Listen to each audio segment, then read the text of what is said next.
and talk about that something. So me understand right now. This building where we are look on center camera, see? This is actually the building of Usain Bolt. You understand? So this building is actually owned and is being made by Usain Bolt. You don't know, big up to Bolt. Still invest in our country. Jano Star. You after where country go on with you.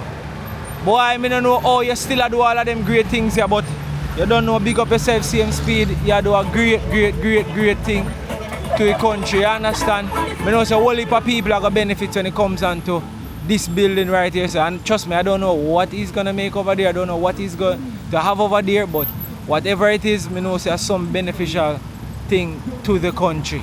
So you see him both, big up yourself, the fastest man in the world, the fastest man who ever lived, the fastest man ever run. You understand? Big up yourself. I had the opportunity to work with you.